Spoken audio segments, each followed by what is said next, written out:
പിതാവിൻ്റെയും പുത്രൻ്റെയും പരിശുദ്ധാത്മാവിൻ്റെയും നാമത്തിൽ ആമേൻ. എൻ്റെ പ്രിയപ്പെട്ടവരെ, ഇന്ന് ജൂൺ 7-ാം തീയതി ഞായറാഴ്ച.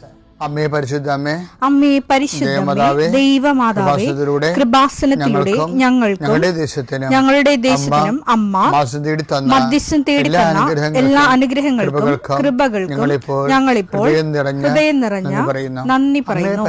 അമ്മേ പരിശുദ്ധമേ, ദൈവമാതാവേ, 2004 ഡിസംബർ 7-ാം തീയതി ഉച്ചകഴിഞ്ഞ് 2:30 കൃപാസനത്തിൽ സംഭവിച്ച അമ്മയുടെ പ്രത്യക്ഷപ്പെടലിനെ കുറിച്ച് തിരുസഭയ്ക്ക് സമർപ്പിച്ചിരിക്കുന്ന പഠനരേഖകളുടെ മേൽ സഭാത്മകമായ പഠനം ആരംഭിക്കുവാൻ ഞങ്ങൾ പ്രാർത്ഥിക്കുന്നു. അമ്മേ പരിശുദ്ധമേ, ഭൂസ്വർലോകങ്ങളുടെ രാജ്ഞിയായ അങ്ങേയ്ക്ക് ഭൗമസംരക്ഷണത്തിനായി പ്രപഞ്ചപ്രകൃതിയെ തന്നെ തിരുസഭ പ്രതിഷ്ഠിക്കുവാൻ ഈ പ്രത്യക്ഷീകരണം വഴി ഇടയാക്കണമേ. പരിശുദ്ധമേ, ജപമാല മാതാവേ, സകല കൃപാസനം പ്രാർത്ഥനയോടും ചേർത്ത് ഞങ്ങളിപ്പോൾ പ്രാർത്ഥിക്കുന്ന ഈ കുടുംബത്തിന്റെ പ്രത്യേക നിയോഗം പറ മക്കളെ.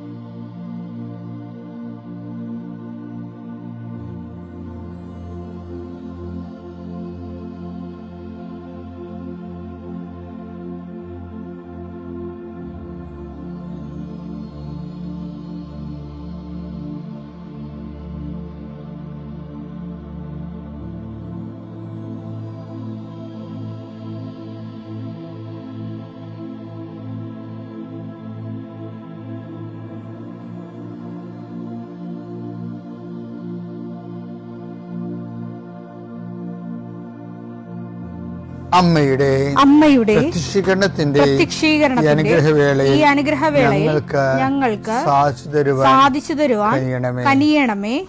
ആമേൻ. വിശ്വാസ പ്രമാണം. സർവശക്തനായ പിതാവും ആകാശത്തിന്റെയും ഭൂമിയുടെയും സൃഷ്ടാവുമായ ദൈവത്തിൽ ഞാൻ വിശ്വസിക്കുന്നു. അവിടുത്തെ ഏകപുത്രനും ഞങ്ങളുടെ കർത്താവുമായ ഈശോ മിശിഹായിലും ഞാൻ വിശ്വസിക്കുന്നു. ഈ പുത്രൻ പരിശുദ്ധാത്മാവിനാൽ ഗർഭസ്ഥനായി കന്യകാമറിയത്തിൽ നിന്ന് പിറന്ന് പൊന്തിയോസ് പീലാത്തോസിന്റെ കാലത്ത് പീഡകൾ സഹിച്ച് കുരിശിൽ തറയ്ക്കപ്പെട്ട് മരിച്ച് അടക്കപ്പെട്ട് പാതാളങ്ങളിൽ ഇറങ്ങി മരിച്ചവരുടെ ഇടയിൽ നിന്ന് 3-ാം നാൾ ഉയർത്ത് സ്വർഗത്തിലേക്ക് എഴുന്നള്ളി സർവശക്തിയുള്ള പിതാവായ ദൈവത്തിന്റെ വലതുഭാഗത്തിരിക്കുന്നു. അവിടെ നിന്ന് ജീവിക്കുന്നവരെയും മരിച്ചവരെയും വിധിക്കുവാൻ വരുമെന്നും ഞാൻ വിശ്വസിക്കുന്നു. പരിശുദ്ധാത്മാവിലും ഞാൻ വിശ്വസിക്കുന്നു.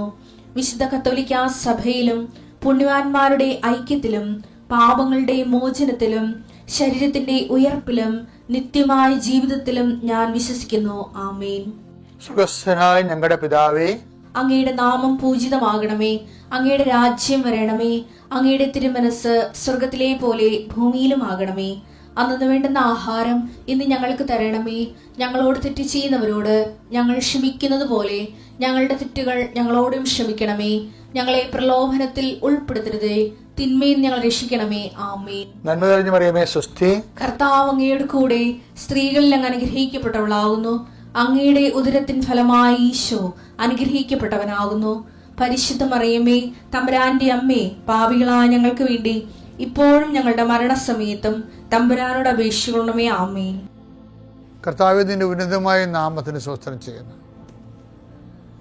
കർത്താവേ, നിന്റെ വിശുദ്ധ പൗരോഹിത്യത്തെ മഹത്വപ്പെടുത്തണമേ. കർത്താവ്, ഈ പ്രാർത്ഥന എത്ര ലളിതമാണെങ്കിലും എളിയതാണെങ്കിലും ഇതുകൊണ്ട് എന്താണ് ഉദ്ദേശിക്കേണ്ടത്? കർത്താവേ, നീയാണ് ഉദ്ദേശിക്കേണ്ടത്. നാനാവിധ രോഗികളെ കർത്താവേ നിന്റെ വിശുദ്ധമായ രക്തം തളിക്കണമെന്ന് പ്രാർത്ഥിക്കുന്നു. ഡിപ്രഷന് വന്നു പോയവർ, മനസ്സിടിഞ്ഞവർ, ഇപ്പോൾ കാണുന്നത് പോലെ നെഞ്ചിൻ്റെ ഉള്ളിൽ മുഴയുള്ളവരെ കർത്താവ് സ്പർശിക്കണമേ എന്ന് കണ്ണീരോടെ പ്രാർത്ഥിക്കുന്നു.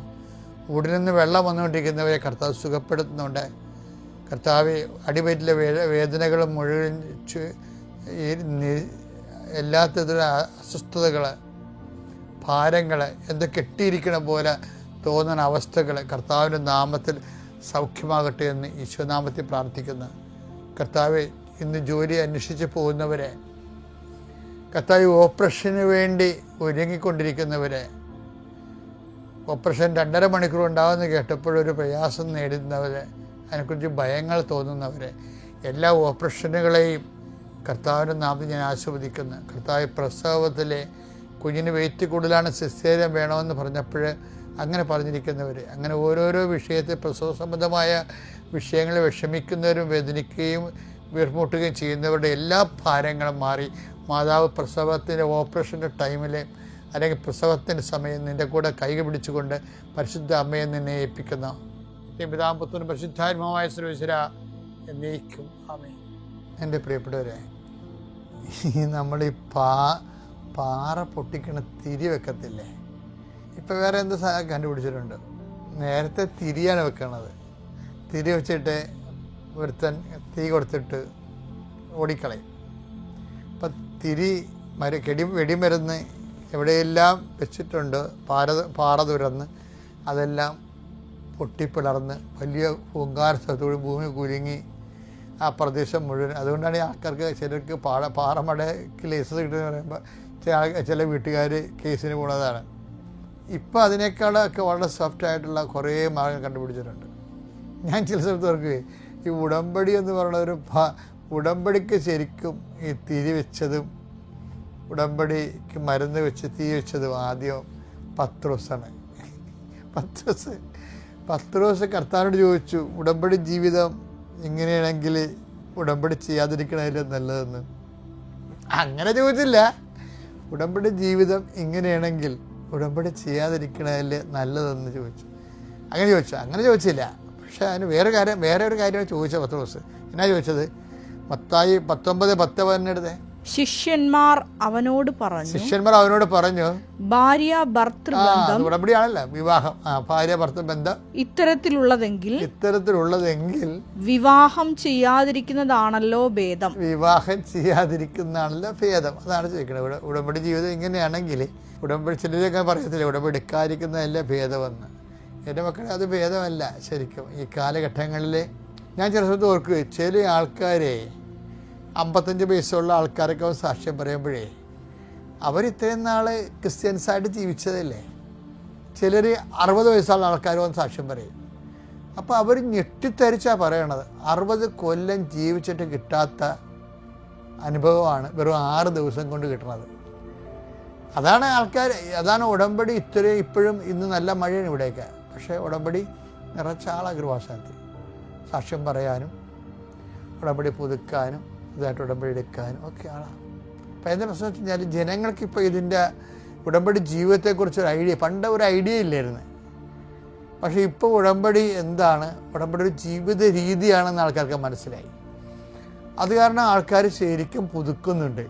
എന്താ കാര്യം? ഉടമ്പടി ഉടനടി അനുഭവം കിട്ടണം മാത്രമല്ലല്ലോ, അത് ദൈവമായിട്ട് നമ്മൾ ഉടമ്പടി ചെയ്യുകയല്ലേ. അപ്പോൾ വിശ്വസ്തയോടെ വരാൻ വേണ്ടി അവർക്ക് ചിലർക്ക് ഇത്തിരി സമയമെടുക്കും.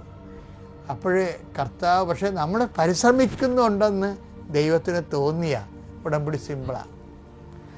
നമ്മൾ ആ ഉടമ്പടിയുടെ നിബന്ധനകൾ അനുസരിച്ചിട്ട് ദൈവസ്നേഹത്തോടെ പ്രവർത്തിക്കുന്നുവെന്ന് ദൈവത്തിന് തോന്നിയാൽ ദൈവം ശരിക്കും നമുക്ക് ഇൻസെൻറ്റീവ് തരും. അതാണ് ഈശോ പറയണത്, ഭാര്യ ഭർത്താവ് ബന്ധം അല്ല ഉടമ്പടി ജീവിതം ഇത്തിരി പാടാണെങ്കിൽ ഉടമ്പടി എടുക്കാതിരിക്കുന്നതല്ലേ നല്ലതെന്ന് ചോദിച്ചപ്പോൾ കർത്താവ് എന്താ പറഞ്ഞത്? അവൻ പറഞ്ഞു കൃപ ലഭിച്ചവരല്ലാതെ മറ്റാരും ഈ ഉപദേശം ഗ്രഹിക്കുന്നില്ല. അതല്ല സംഭവം. കൃപ ലഭിച്ചവരാണെങ്കിൽ ഇത്രയും ചോദ്യം ചോദിക്കത്തില്ലെന്നാണ് ഈ പറയണത്. അതിൻ്റെ ഒരു മേക്കപ്പ് അങ്ങനെയാണ് കിടക്കണത്.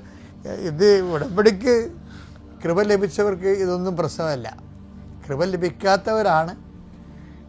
അപ്പം എന്താ ചെയ്യേണ്ടത്? കർത്താവേ, ഉടമ്പടി ജീവിക്കാൻ എനിക്ക് ആവശ്യമായ കൃപയാൽ എന്നെ നിറക്കണമേ, അതല്ല പ്രാർത്ഥിക്കേണ്ടത്. അല്ല, ഉടമ്പടിയെ അല്ല നമ്മൾ സംശയത്തിൽ നോക്കേണ്ടത്. കർത്താവേ, ഉടമ്പടി ജീവിക്കാൻ ആവശ്യമായ കൃപയാൽ, അങ്ങനെ നിങ്ങൾ പ്രാർത്ഥിക്കണം. കാര്യം ഉടമ്പടിയുടെ നിയോഗം നിറവേറാമെന്നല്ല, ഉടമ്പടി ജീവിക്കാൻ കർത്താവേ ആവശ്യമായ കൃപയാൽ എന്നെ നിറക്കണമേ. ഉടമ്പടി ജീവിക്കാൻ എല്ലാ ഘട്ടങ്ങളിലും ഉടമ്പടിയിലാണെന്നുള്ള ബോധത്തോടും ജീവിക്കാൻ അതിനാവശ്യമായ കൃപയാൽ എന്നെ നിറക്കണമേ. പിതാവിൻ്റെയും പുത്രൻ്റെയും പരിശുദ്ധാത്മാവിൻ്റെയും.